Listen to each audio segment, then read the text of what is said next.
Welcome to From the Edge, the official podcast of the 200-voice chorus of Westerly, with your hosts, Ryan Saunders and Andrew Howell. In this episode, Ryan and Andrew sit down with Patron Services Manager Ashley Shea and Ted the Intern, Ted Donovan. And now, gather your kids, parents, grandparents, and pets around the internet, and welcome to From the Edge. Good afternoon, good morning, good evening, wherever you are listening to the fine voices of the Chorus of Westerly. Welcome to From the Edge, the official podcast of the Chorus of Westerly. Delighted to be back for our third edition of the show.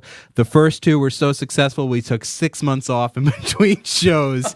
So I guess we're like a first-run Netflix series or something like that. Have we started? Yeah, I think we actually have started. Is that true? We're live. Well, all right. Well, here. Hey, welcome back, everybody. Hey, we're back. We're ready for season number 57. And Ben and Dave are here to get us going. And with music director of the Chorus of Westerly, Andrew Howell, I'm Ryan Saunders. Hello. And also joining us today, our brand new Patron Services Manager, Ashley Shea. She's been here for all of 7 months. And our intern, Ted. That's all we're going to tell you is he is just the intern, Ted. But no, actually, Ashley's been here with the chorus since the middle of September. Welcome to the Chorus of Westerly family, Ashley. You. Are you having a good time in your job so far? I'm enjoying it. What do you do? I do things in the box office. I sell people tickets. You sell people tickets? I do, and I'm just like super friendly and fun and meet people and schmooze and take care of our singers and our patrons. There you go. That's a good answer. You know, her interview was actually, believe it or not, she beat out quite a field. And now she's been here, and now asking her what she does now is always a good test. What do you do? I like to ask Andrew what he does. And Andrew, I have no idea. Andrew, now you've had we're back. It's now November, but of course we can recap our summer. So you had a good summer. Anything new happen in your life this summer? No, not really. Well, Andrew and his wife we Emily had our fourth baby named Arthur Benjamin there you go. in August. And in fact, unfortunately, that did keep me from going to camp, but we had a wonderful guy come in to fill in for me. Our music director emeritus, George Kent, filled in for that. So although I wasn't there for the week, the kids were in good hands. It was great fun.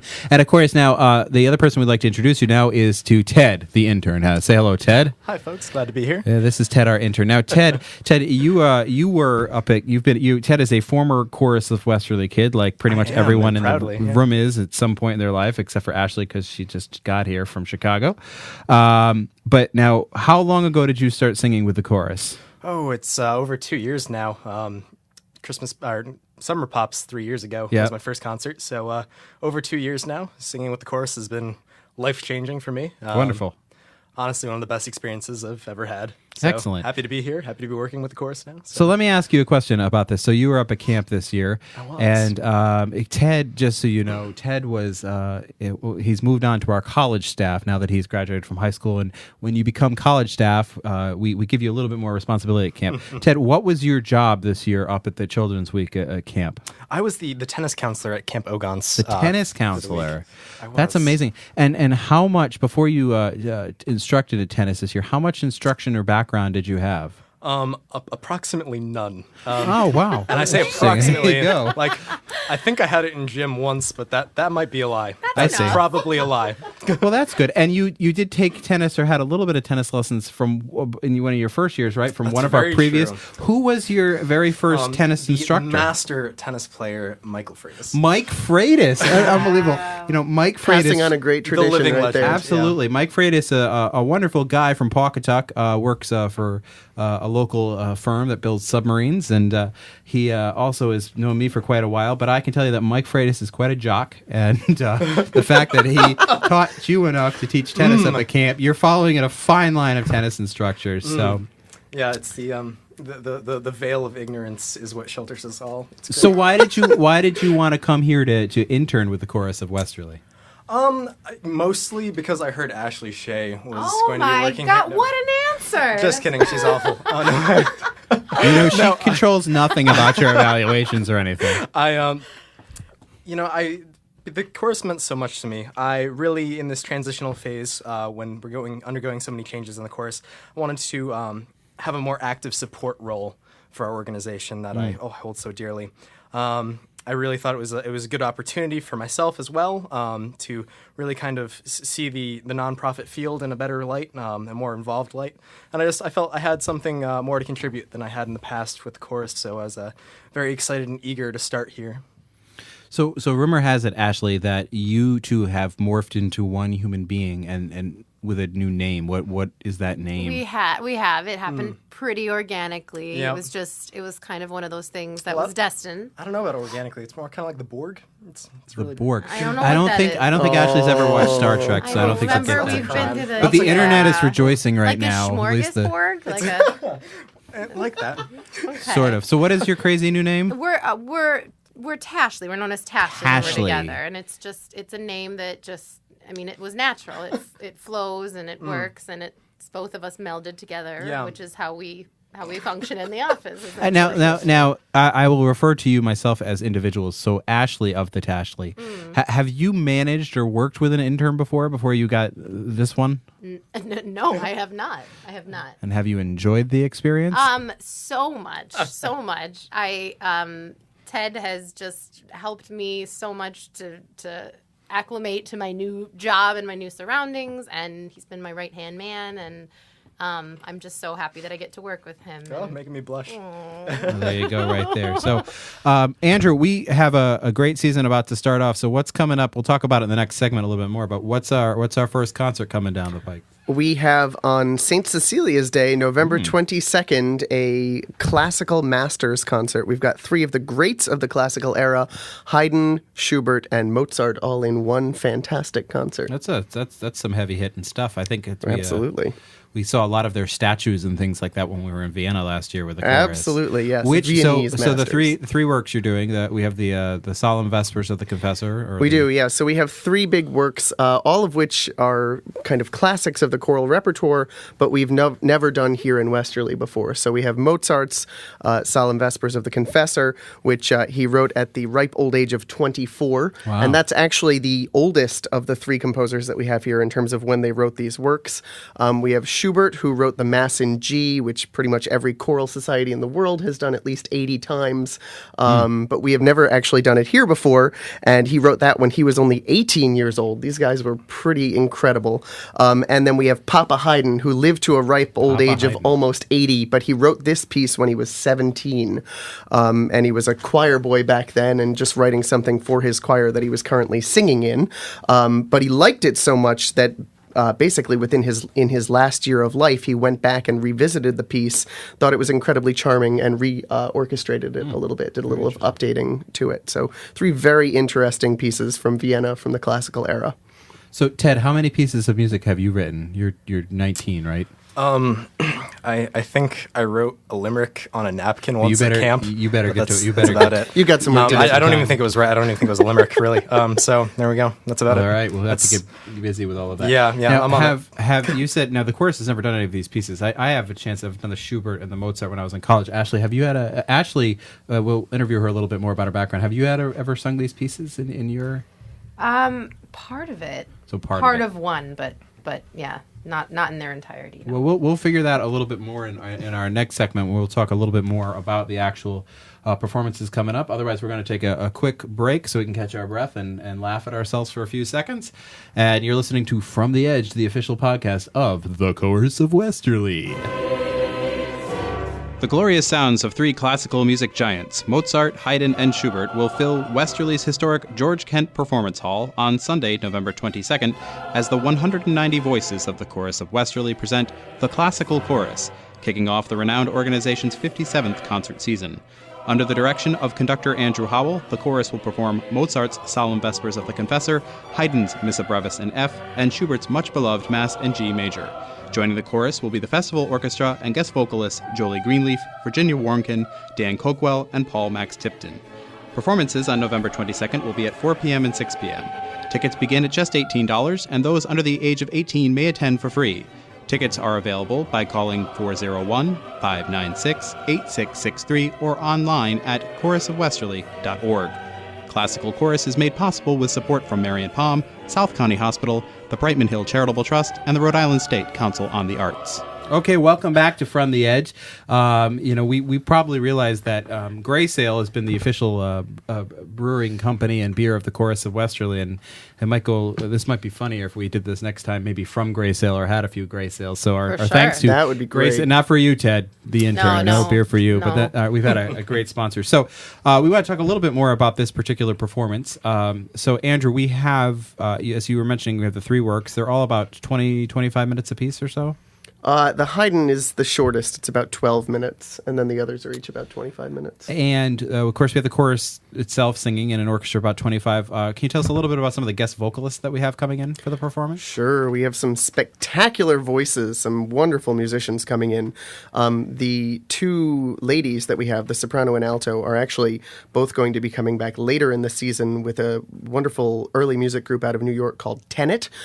Jolie Greenleaf will be the soprano, and Virginia Warnkin will be the alto. Virginia also sings in Room Full of Teeth, which is another Fabulous really group. stellar ensemble that does new music.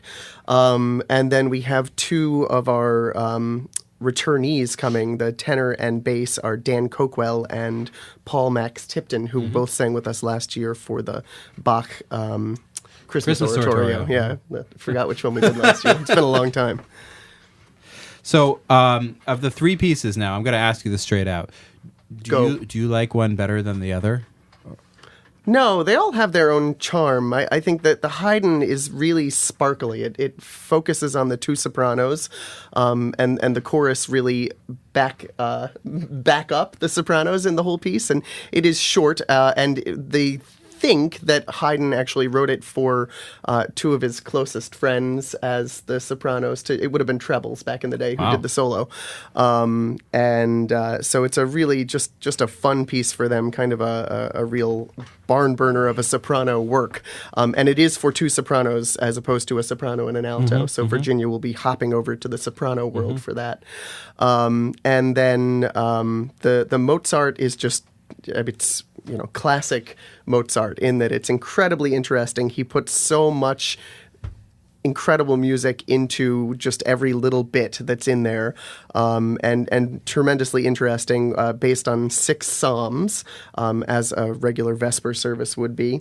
And then the last piece is the Schubert Mass in G, which is just a flowing, beautiful classic of the end of the classical era. Schubert was really on the cusp. The way the 3 composers kind of fit into this is that we've got Haydn, who was the earliest and lived basically the longest out of anyone in the classical era.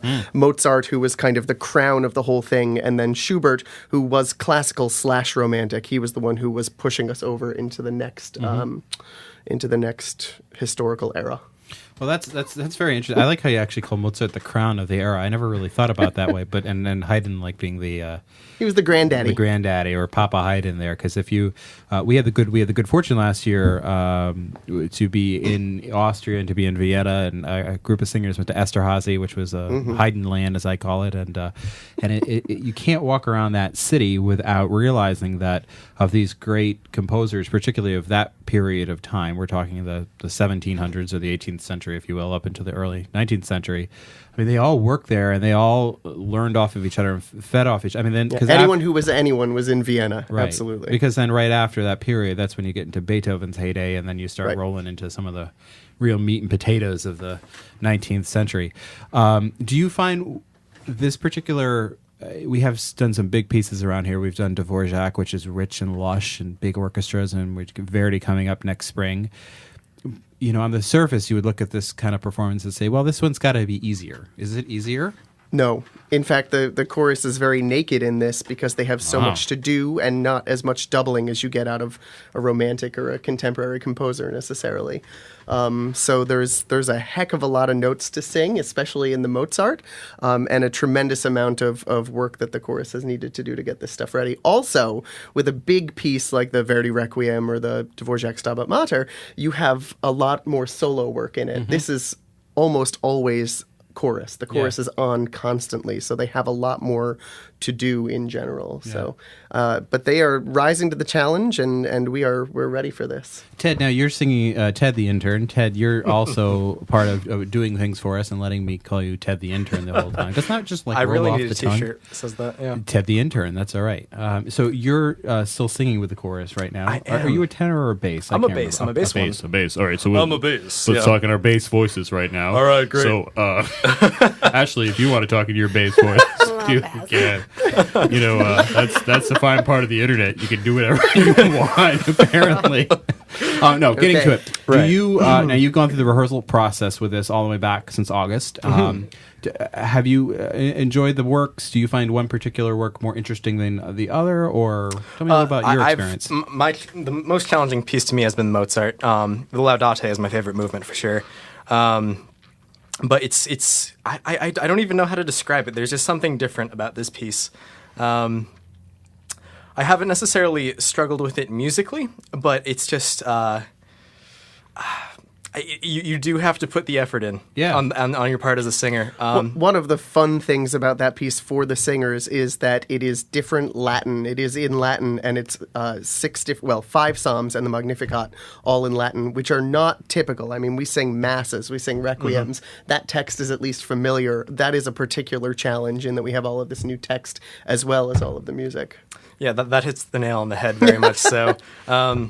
It's a very fun piece to sing, though. I must say, I'm enjoying this quite a bit. So it's very playful in many senses. Yeah, too. and part of the interest of it too is that because it is 6 distinct sections, there's a lot of variety in it as well, and there's a lot of playfulness. That the one that Ted the Intern referenced is the Laudate Pueri, I believe, right? Yes. Which is just the big, massive fugal one, and that's a blast. And am I crazy about this? Because I was listening to it. I am crazy about this, but. I felt like I felt in that movement in particular, you can hear a little bit of the Requiem in there, and you can hear a little bit of the C minor Mass in there.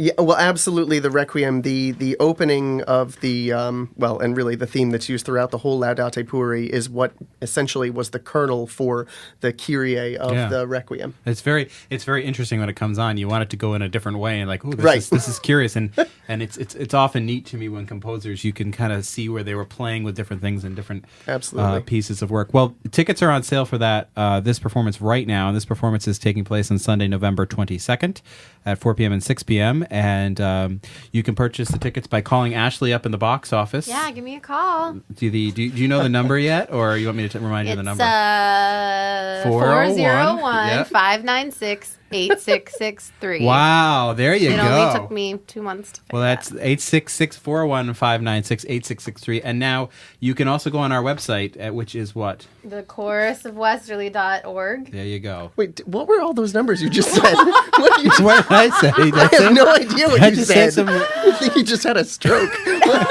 We might need to. Well, just the number that I said. Can you just edit that out? Did I say? What did I say? You said a bunch of numbers, but you had the right ones intertwined. It was fine. It was there. That was amazing. Well, that's okay. This is the beauty of live television. So it's 401-596-8663. Did I say that correctly this time? Well done. Good thing this is my 7th season as executive director and my 30th with the Chorus of Westerly or chorusofwesterly.org. So we'll take a break. I will get a glass of water and check my blood pressure, and we'll be back with From the Edge. The glorious sounds of 3 classical music giants, Mozart, Haydn, and Schubert, will fill Westerly's historic George Kent Performance Hall on Sunday, November 22nd, as the 190 voices of the Chorus of Westerly present The Classical Chorus, kicking off the renowned organization's 57th concert season. Under the direction of conductor Andrew Howell, the chorus will perform Mozart's Solemn Vespers of the Confessor, Haydn's Missa Brevis in F, and Schubert's much-beloved Mass in G major. Joining the chorus will be the festival orchestra and guest vocalists Jolie Greenleaf, Virginia Warnkin, Dan Cokwell, and Paul Max Tipton. Performances on November 22nd will be at 4 p.m. and 6 p.m. Tickets begin at just $18, and those under the age of 18 may attend for free. Tickets are available by calling 401-596-8663 or online at chorusofwesterly.org. Classical Chorus is made possible with support from Marion Palm, South County Hospital, the Brightman Hill Charitable Trust, and the Rhode Island State Council on the Arts. Oh, hey, we're back on the air here.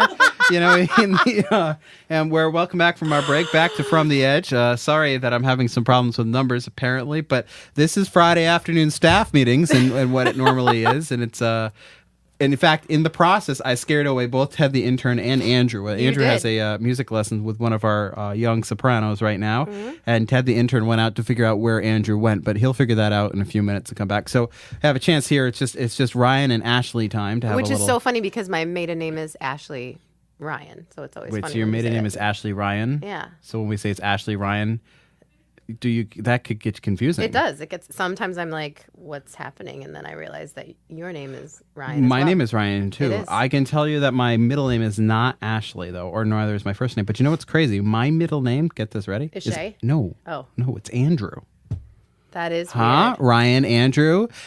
Yeah, Ashley Ryan. Can you see the connections I around can this? see the connection. This is kind of the next thing is we're going to have to rename Ted. I don't know We what will. I don't know what we're going to rename him, but we'll have to rename him something.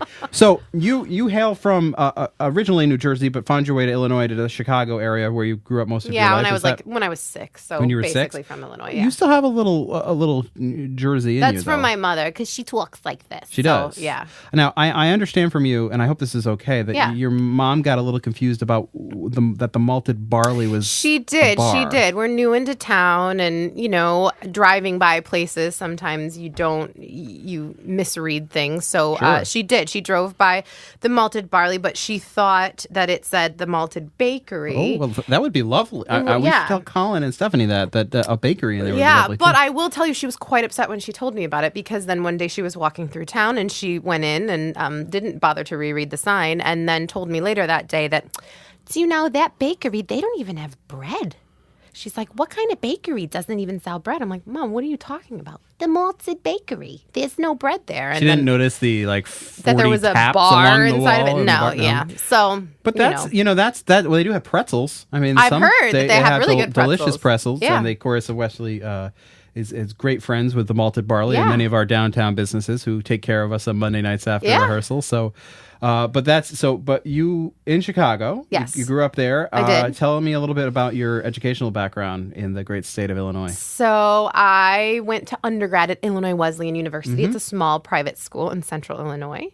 And I got my bachelor's in music, voice performance. And then I went on to Chicago College of Performing Arts at Roosevelt University. Oh, yeah. And got my master's degree in vocal performance. And then I auditioned for and was accepted into kind of a joint program with Chicago Opera Theater, and which was also connected to the Chicago College of Performing Arts, and it was a postgraduate performance diploma as well as a 2-year young artist program. Nice. So I was a young artist with them being the Chicago Opera Theater, and then at the same time I took classes and performed at Roosevelt, and then in 2 years earned a performance diploma. Pretty amazing. And Yeah. but now you have found your way here to Connecticut with your family and have jumped into the arts administration Yeah. field. God bless you for that. It's awesome. Why did you want to come work with us? I mean, I'm still kind of asking myself that question. I mean, not in a good way, but no, like, why did you want to come work for the chorus? Well, as a musician, it's difficult to come across jobs sometimes. So a lot of professional musicians, especially young professional musicians, while you're sort of scoping out opportunities and gigs and jobs and auditions, most of us have some other type of full-time job that we're supporting ourselves until we sort of have enough music work to make it, I guess, to pay the bills. Yeah. So most of my jobs were administrative types of positions. And so when we moved here, I was looking to get involved in the music scene in the area. But in the meantime, I thought, well, I'll look for a job. And as I was looking for jobs, I came across this position and literally thought that I was dreaming, because I've never had the opportunity to have my full-time job be at a music organization, especially choral or vocal, which is what my passion is. So Right. it was just seemed like the perfect fit Well, for we're me. glad you're here. I'm so glad I'm here. It's my dream job. Glad you stayed and done this. So, as we get close to the end of this here, can you just recap for us of the next couple events upcoming for the chorus? Yeah. So after our fall classical concert on November 22nd, we have our Christmas Pops, our wildly popular Christmas Pops concert. Christmas Pops. December 20th. No indoor fireworks. Oh. Do you know my cousin, he knows who he is, and he runs a camp in New Hampshire? Does he know who he is? Yeah, he does. Whether I know who I am right now is another question for debate. But when we were little trebles and boys, he was convinced, or was telling me, maybe he was trying to convince me that because he had been to Summer Pops, at Christmas Pops there would be fireworks at the end inside of the building, which was then called the Center for the Arts. I mean, like cannons and fireworks. Like, wow. Because it was Pops, we were going to do the 1812, and instead of but I think he was very disappointed at the end during O Come All Ye Faithful, where we weren't shooting off pyrotechnics inside of the George Kent Performance Hall. Yeah. But, so I'm sorry, we have Christmas Pops on the 20th of December. Yeah, and so and I should say that although we're not doing 12th Night this year, the Christmas Pops concert will have some theatrical elements to. That is very true. One of the pieces. We're going to be, for those who are chorus fans, we're going to be doing a piece called The Musicological Journey Through the 12 Days of Christmas. And that piece on its surface might sound boring, but what it does is it takes every day of the 12 days and sets it to a different musical era. So the first day is on Gregorian chant, and the last day, the 12th day, is based on Sousa's Stars and Stripes Forever. That's awesome. But what we're going to do, we've done the piece before, what we're going to do is stage it. And we're going to have things, puppets and things happening in the aisles, and somehow we're going to we have the whole creative team, or almost all of the creative team of 12th Night coming in for like a 12-minute blast inside of Christmas Pops. It's going to be fantastic. Yeah, and there's a 65-piece orchestra in the middle of it, too. Yeah. So we'll see how that all works out. But that's coming. It's going to be great. Pops. Yeah. And then in January, we have a guest group coming in. We do Stile Antico. Yeah. And I believe that's January 17th, Sunday, correct. January 17th at 3 p.m. And then in March, we have Tennant coming. And that's an early music group that features Julie and Virginia, who are our soloists in this upcoming fall concert. Yes, and a small instrumental ensemble as well That's with correct. the I believe singers. so, yeah. I can't recall that date though. March 6th, I think. Okay, Sunday, March 6th. We'll have 3 p.m.? yeah. We're going all the information will be on the website. And, yeah, chorusofwesterly.org. And the number, Ted, do you know the number better than I do? I do not know the number. The number is 401-596-8663. And what does 8663 spell? Tone. Tone. T-O-N-E. That's where I was getting at before I had my moment a few minutes ago there. That was actually just a test for But Ryan to see if he could get it the second tickets time. are on sale for all events right now. Please get them for Pops if you haven't already, but please come to the November concert. Yeah. Our plan with this podcast is to do one of these about once a month with Dave and Ben behind the scenes. And all the way through next May, actually, we have it all scheduled up. So we'll try to bring in some interesting people, and we'll have our segments with Ted the intern. Maybe we'll have Ted's thoughts every time. Oh, that'd be fantastic. fun. But do come to this concert. It's going to be just great stuff. If you're looking for a good introduction into the classical music era, this is a great way to do it. We have lots of interesting ways to get you in the hall, too. And if you have kids and you think they can sit through a 65, 70-minute show, they can attend the performance for free. So that should wrap up our first From the Edge podcast of the 2015-2016 season, the 57th. Welcome, Ted the intern. Welcome, Ashley. Thank you. And Thanks for Andrew's having right us. here right now. So on behalf of a grateful executive and music director, have a wonderful night and a pleasant tomorrow. Thank you. Bye.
From the Edge is produced by the Chorus of Westerly with New Shore Productions. For more information, visit chorusofwesterly.org and newshoreproductions.com.